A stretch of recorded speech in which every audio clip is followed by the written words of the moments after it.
Hello and welcome everyone to online study with Priyanka.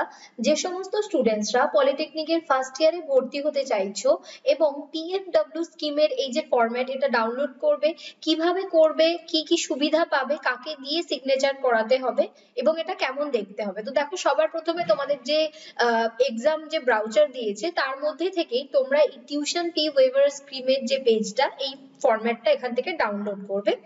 এইটা তোমাদের অ্যাডমিশনের সময় জমা নেবে, অর্থাৎ যখন তোমাদেরকে ডকুমেন্ট নেওয়া হবে তখন এটা তোমাদের থেকে চাওয়া হবে।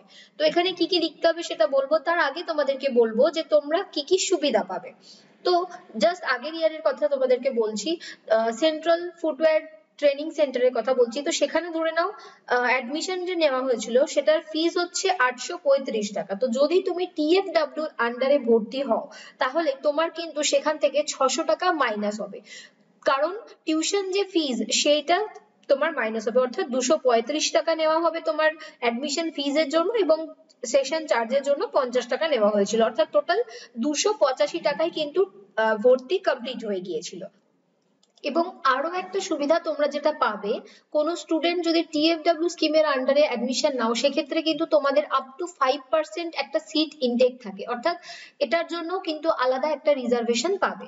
তো এরপর হচ্ছে যে এটা কারা কারা করতে পারবে এবং এটা করার জন্য তোমাদেরকে কি করতে হবে। সো আগের বার পর্যন্ত কিন্তু টিএফডব্লিউ স্কিমেতে যে সমস্ত স্টুডেন্টসদের ফ্যামিলির ইনকাম 2.5 লাখ টাকার কম ছিল তারা অ্যাপ্লাই করতে পারতো, কিন্তু এবার এটা নতুন করা হয়েছে যে 8 লাখ পর্যন্ত কিন্তু ছাড় দেওয়া হয়েছে। অর্থাৎ তোমার পরিবারের বার্ষিক আয় যদি 8 লাখ টাকা হয়, সেক্ষেত্রে 8 লাখ টাকা যেন এক্সিড না করে, মানে 8 লাখ টাকার বেশি যেন না হয়। তো সেক্ষেত্রে কিন্তু তুমি টিএফডব্লিউ স্কিমটাকে অ্যাভেল করতে পারবে বা এটার সুবিধা তোমরা নিতে পারবে। তো সেটা করার জন্য দেখো, এখানে তোমরা একটা সবার প্রথমে তোমাদের যে গ্রাম পঞ্চায়েতের আন্ডারে তুমি থাকো, তো সেই গ্রাম পঞ্চায়েতের যে পঞ্চায়েত প্রধান আছেন তার থেকে তোমাকে সবার প্রথমে একটা ইনকাম সার্টিফিকেট বানাতে হবে।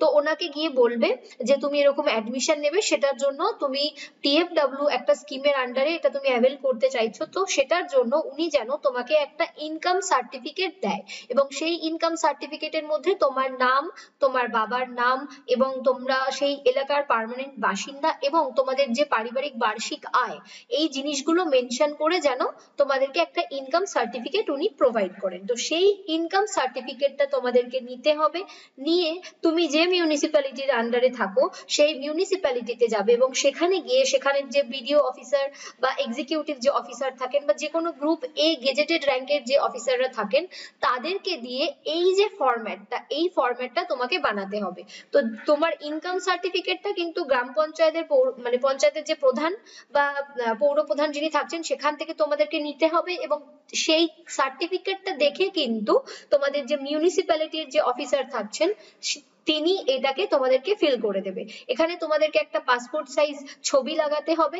সকলকে বলবো তোমরা এই যে ফর্ম ফিল আপ করছো, এই ফর্ম ফিল আপ থেকে শুরু করে এবং থ্রু আউট যে 3 বছরের যে ডিপ্লোমা সেটাতে যেন একই ফটো রাখতে পারো, সেটা একটু চেষ্টা করবে। কারণ অনেকে কি হয়, মাধ্যমিকের ধরো রিসেন্ট মানে অ্যাডমিট কার্ডে যে ছবি বা এইচএসে অনেকের যে অ্যাডমিট কার্ডের যে ছবি থাকে সেই সমস্ত ছবিগুলো দেয়, কিন্তু পরবর্তীকালে সেই ছবি আরো লাগবে, সেগুলো কিন্তু যদি না থাকে তাহলে অসুবিধা হয়ে যায়। তো যে ছবিটা ইউজ করবে একই ছবি যেন থ্রু আউট দ্য প্রসেস অনেকগুলো বানিয়ে নেবে যাতে সেগুলো তুমি ইউজ করতে পারো।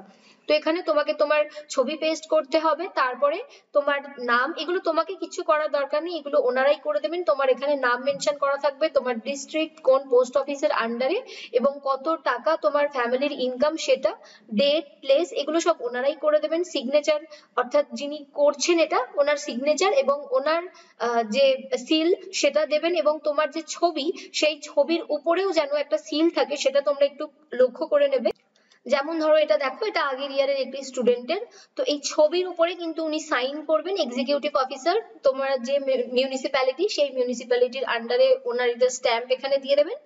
তো এভাবে তোমাদেরকে এটা করাতে, এবং পরবর্তীকালে তোমার যদি র্যাঙ্ক খারাপ আসে এবং তুমি যদি কোনো কারণে প্রাইভেট কলেজেও ভর্তি হও তাহলেও কিন্তু তুমি এই সুবিধাটা পাবে। প্রাইভেট কলেজে তুমি যদি কাউন্সিলিং এর থ্রু ভর্তি হও সেক্ষেত্রে তোমার যে টিউশন ফিস সেটা কিন্তু নেবে না, বা টিউশন ফিস ছাড়া যে ফিস গুলো আছে সেগুলো নেওয়া হবে। ধরে নাও তুমি সরকারি কলেজে ভর্তি হলে তো 50 রুপিস করে পার মান্থ চার্জেস হয়, তো 12 মাসে 50 টাকা করে 600 টাকা ভর্তির সময় তোমাদের দেখবে ভর্তির যে স্লিপ দেবে তার মধ্যেই লেখা থাকবে 600 টাকা হচ্ছে টিউশন ফিস। তো সেটা তোমাদের থেকে নেওয়া হবে না।